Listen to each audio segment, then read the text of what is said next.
Jangankan beras yang ditanggung negara, kami sakit pun negara tidak akan tahu, Pak. Kami honorer, kami mengabdi, ijazah kami S1, tapi nasib kami lebih rendah dari seorang kuli pasar.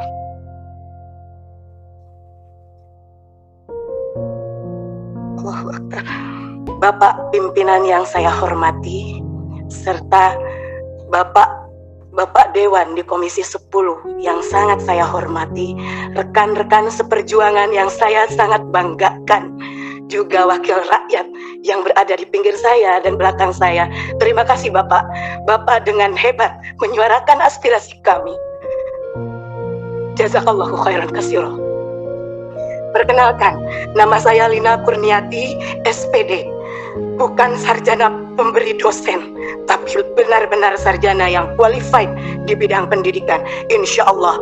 Karena terbukti murid-murid saya selama saya mengajar hampir 20 tahun, sudah banyak yang menjadi pengabdi-pengabdi di Ibu Pertiwi ini, Pak.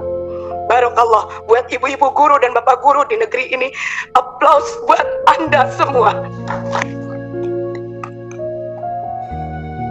Bangga saya bisa duduk di sini memangku amanah yang sangat besar, Bapak.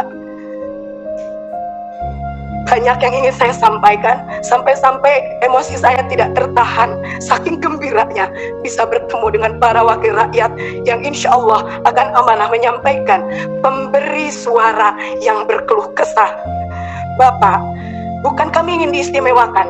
Terkait regulasi P3K di RDPU Komisi 2 bersama Pak Samsul Rizal, saya mengatakan saya dan rekan-rekan akan terima regulasi ini dengan senang hati, meskipun kami mengharapkan kepres PNS tanpa tes untuk guru-guru, karena kami layak, kami pentransfer ilmu.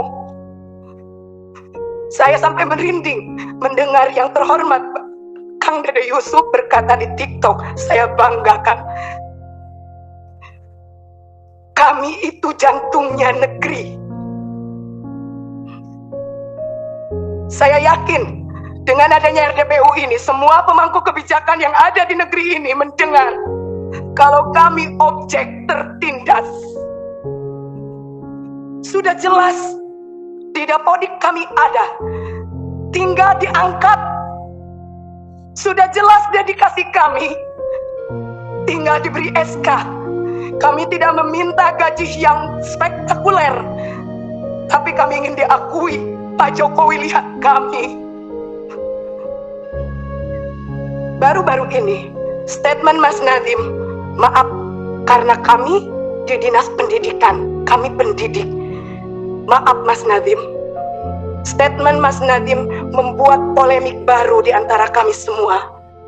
Kalau memang dana untuk penggajian P3K seperti yang Mas Nadiem omongkan, tolong pisahkan DAU yang turun ke kabupaten atau kota, dibedakan Pak amplopnya, dicap, ditulis ini untuk pendanaan P3K. Kami bukan boneka, Pak. Kami bukan boneka yang bisa digonjang-ganjing. Sampai saya mikir, kita di daerah dengan gaji 450.000 per bulan, dan itu pun hanya dibayar 4 bulan sekali, mendapatkan angin segar. Apa yang dikatakan oleh para menteri merupakan angin segar bagi kami. Tetapi pada kenyataannya, tatkala kami mendatangi DPRD provinsi, mendatangi DPRD kabupaten, antara legislatif dan eksekutif kami datangi, Pak, mereka berbicara tidak ada ketentuan yang pas dari pernyataan Mas Menteri. Saya tegaskan sekali lagi, kalau memang dananya dari DAU, tolong dipisahkan supaya pihak kabupaten kota jelas ini amanah untuk para guru. Maaf kalau Lina di sini ngomong emosi, karena Lina pernah terjun langsung Pak ke lapangan. Masih ada rekan Lina yang digaji 150.000 dengan jarak tempuh Dari rumah ke sekolah 45 menit, tidak bisa menggunakan sepeda atau motor atau mobil. Bayangkan kalau hujan, Pak. Dan itu Lina bikin semi dokumenter biar jadi bahan untuk para pemangku kebijakan melihat di lapangan seperti apa. Jangankan beras yang ditanggung negara, kami sakit pun negara tidak akan tahu, Pak.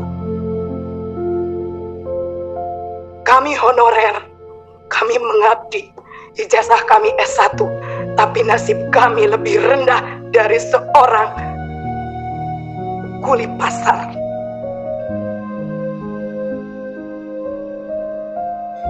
Allahu Akbar. Kebetulan saya adalah salah satu guru honor, Pak Anies. Saya mengabdi di madrasah itu mulai dari 2009, Pak Anies. Sudah beranjak 14 tahun, belum jadi guru paling gede P3K. Seperti itu, Pak. Ya, yang jadi langsung saja yang jadi pertanyaan saya di sini, Pak Anies, atau himbauan mungkin ini sifatnya, mudah-mudahan Bapak Anies diijabahkan oleh Allah Subhanahu wa taala sebagai presiden dan Caimin sebagai wakil presiden 2024-2029. Kami prihatin yang guru honor ini, Pak Anies. Guru honor ini, mohon maaf, gajinya 1 kali 3 bulan digaji itu 600.000, Pak. 600.000, Pak. 200.000 1 bulan, kurang malah. Ya, keinginan kami mewakili teman-teman guru honor yang ada di Nusa Tenggara Barat terutama, Pak Anies, supaya kami itu disetarakan sama teman-teman guru yang mengajarnya di sekolah negeri, Pak Anies. Yang sekolah negeri ini, mohon maaf, dia itu bisa P3K, Pak Anies. Kami yang honornya di swasta, yang mengajarnya di sekolah swasta atau di madrasah, tidak bisa di P3K-kan, Pak Anies. Karena begini, mohon maaf, karena di sini sama-sama kami itu mencerdaskan anak bangsa. Ya. Supaya kami permintaan supaya kami itu disetarakan. Namanya siapa? Mus Mulyadi. Mus Mulyadi. SPD. Ya, karena kami guru. Gini teman-teman, kita miris ini melihat anggaran tidak ada untuk guru honor. Di sisi lain kita alokasikan anggaran begitu besar untuk membangun kota baru. Betul tidak? Itu yang saya sampaikan. Di mana letak prioritas kebutuhan kita? Kita tadi sampaikan, kita ingin membangun kualitas manusia. Berarti kita harus memastikan guru bisa fokus mengajar. Syaratnya dia bisa fokus mengajar, pendapatannya harus cukup. Kalau pendapatannya kurang, dia tidak fokus. Dia harus mencari pendapatan tambahan di kanan kiri. Betul tidak? Dan itu salah satu program kita, Pak Mus. Kita ingin agar guru-guru statusnya menjadi punya kepastian. Dan kita sampaikan tadi dalam berbagai forum, kita ingin menghentikan diskriminasi antara negeri dan swasta dalam berbagai kebijakan. Dan perbedaan perlakuan sekolah negeri dan sekolah swasta, sekolah umum dan sekolah agama. Dan ini bukan kewenangannya Pemprov, ini kewenangannya pemerintah pusat. Jadi jangan tanya gubernur, ini pemerintah pusat ini. Dan betul, saya juga sebagai gubernur dulu ada punya kendala di situ. Tapi ini kewenangan di pemerintah pusat. Karena itulah kemudian, insya Allah nanti ini kita bawa. Ini aspirasi bukan hanya aspirasi Pak Mus. Ini aspirasi guru-guru di seluruh Indonesia. Ya, jadi kami merasa ini PR yang harus segera dibereskan. Nah, harapannya nanti kesejahteraannya meningkat, gurunya juga jadi pembelajar. Dia mampu untuk belajar terus-menerus dan dia bisa mencerdaskan anak-anak kita sehingga menjadi anak-anak yang berakhlak, anak-anak yang mandiri, anak yang dirasakan manfaatnya. Kenapa yang masuk swasta fasilitasnya kurang dan negara tidak bantu? Bapak ibunya sama, bayar pajaknya sama, kerja kerasnya sama. Kok yang satu dikasih fasilitas bagus, yang satu fasilitas kurang? Kenapa? Karena bukan negeri. Lah memangnya mereka bukan anak Indonesia apa? Betul tidak? Lah kok swasta kok dianggap sebagai kompetitor? Swasta itu harus diucapkan terima kasih oleh negara. Kalau tidak ada swasta, tidak cukup negeri ini mendidik anak-anak semua. Betul tidak? Kalau sekolah negeri itu bangkunya sudah berlebih tuh. Lalu ada sekolah swasta, nah itu swastanya mengisi yang tidak perlu. Lawang bangku SMP aja kurang, bangku SMA kurang, betul tidak? Kita akan ubah cara pandang itu. Kita akan melihat sekolah swasta sebagai mitra yang bekerja bersama mencerdaskan anak bangsa. Jadi negeri swasta dapat dukungan yang sama, termasuk soal guru. Loh, kalau diangkat jadi guru pemerintah lewat P3K, kenapa harus dicabut dari sekolah swastanya?